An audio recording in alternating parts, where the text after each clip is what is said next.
श्री पृथुजी के अवतार की कथा। राजा अंग की पत्नी सुनीता, जो मृत्यु की पुत्री थी, उनने वेन नामक पुत्र को जन्म दिया, जो अपने नाना मृत्यु के स्वभाव का अनुसरण करने के कारण बहुत क्रूर हो गया। फलस्वरूप उसकी दुष्टता से परेशान होकर राज ऋषि अंग ने नगर छोड़ दिया। राजा की अनुपस्थिति में राज्य में अराजकता फैलने से रोकने के लिए ऋषियों ने कोई अन्य उपाय न देखकर अयोग्य होते हुए भी उसका राज्याभिषेक कर दिया। जब स्वभाव से क्रूर, धन पाकर अत्यंत उन्मत्त तथा विवेकहीन वेन धर्म तथा धार्मिक लोगों का नाश करने पर उतारू हो गया और ऋषियों के समझाने पर भी उनकी समझ से दूर रहा, बल्कि उनकी बात को अनसुना कर दिया, तब क्रोधित ऋषियों को क्रोधित होकर दहाड़ते ही उसे मार डाला। लेकिन कोई राजा न होने के कारण प्रजा लुटेरों से बहुत पीड़ित होने लगी।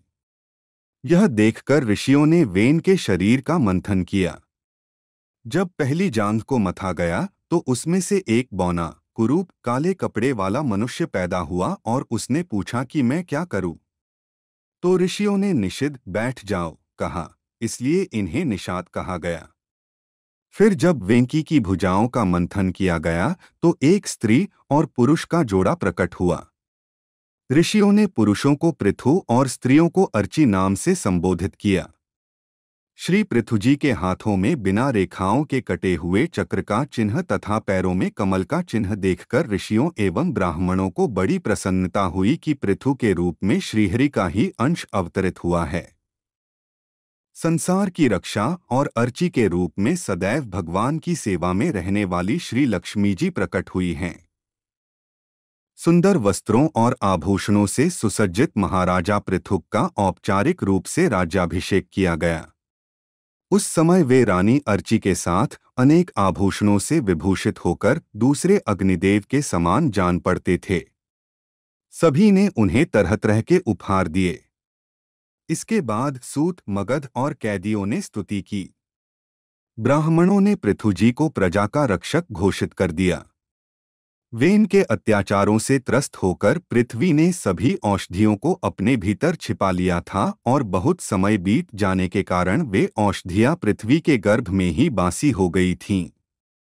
यही कारण है कि जब श्री पृथुजिका का शासन था तब भी पृथ्वी रसहीन होते हुए भी रसयुक्त थी। फलस्वरूप भूख के कारण लोगों के शरीर सूखकर कांटों में बदल गए। वह अपने गुरु पृथु के पास आए और बोले। तब पृथुजी ने क्रोधित होकर पृथ्वी पर लक्ष्य करके बाण चलाया। पहले तो पृथ्वी भयभीत होकर गाय का रूप धारण करके भागने लगी, परंतु कहीं कोई बचाव न देखकर उसने श्री पृथुजी की शरण ली। तब श्री पृथुजी ने गाय के रूप में पृथ्वी की सहायता से पृथ्वी को थपथपाया, जिससे सभी खाद्य पदार्थ और औषधियां पुनः प्रकट हो गईं। प्रजा सुख शांति से रहने लगी। जब परम पुण्यात्मा श्री पृथुजी ने 100 अश्वमेघ यज्ञ करने का संकल्प किया और 99 यज्ञ पूर्ण होने पर उन्होंने दूसरा अश्वमेघ यज्ञ प्रारंभ किया। अपना सिंहासन छिन जाने के डर से इंद्र ने बहुत सी बाधाएं उत्पन्न की। तब पुरोहितों ने, जो इंद्र को मारने के लिए तैयार थे, क्रोध को यज्ञ में अनुचित बताया और मंत्रबल की सहायता से इंद्र को बलपूर्वक अग्नि में बलि देने का निर्णय लिया। तब सृष्टि के रचिता पितामह ब्रह्मा जी ने ब्राह्मणों को समझाकर रोका। श्री पृथुजी के 100 यज्ञ करने के अनुरोध के कारण उन्होंने उनसे छुटकारा पा लिया और इंद्र से संधि कर ली।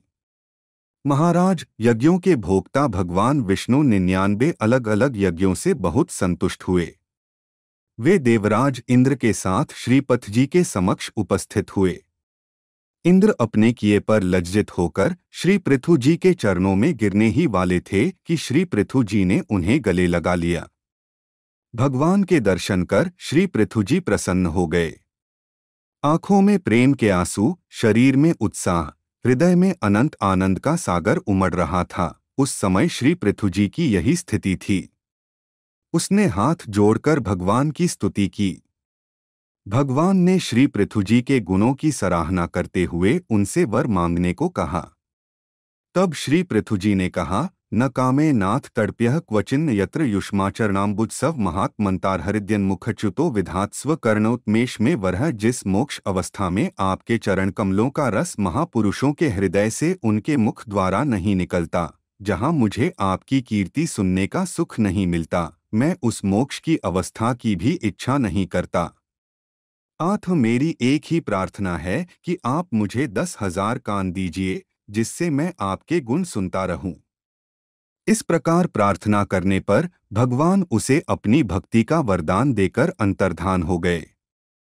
बहुत समय तक धर्मपूर्वक प्रजापालन करने के बाद श्री पृथुजी सनत कुमार जी की शिक्षा का स्मरण करके कि अब उन्हें मोक्ष के लिए अंतिम प्रयत्न करना चाहिए, वे पृथ्वी का भार अपने पुत्रों को सौंपकर पत्नी सहित तपोवन में चले गए और जाकर वहां उन्होंने भगवान सनत कुमार द्वारा सिखाए गए परम आध्यात्मिक योग के अनुसार पुरुषोत्तम श्रीहरि की पूजा प्रारंभ की और अंत में उन्होंने भगवान श्री कृष्ण की पूजा की। चरण कमलों का चिंतन करते हुए वह ब्रह्मा स्वरूप में लीन हो गए। यह देखकर महाराज पृथ्वी की धर्मप्रायण पत्नी आर्ची ने चिता बनवाई और अपने पति के साथ सती हो गई। परम साध्वी अर्ची को इस प्रकार अपने पति वीरवर पृथुक का अनुसरण करते देख हजारों सौभाग्यवती स्त्रियों ने अपने अपने पतियों के साथ उनकी स्तुति की। वहां देवताओं के वाद्य बजने लगे। देवी देवताओं ने पुष्प वर्षा की।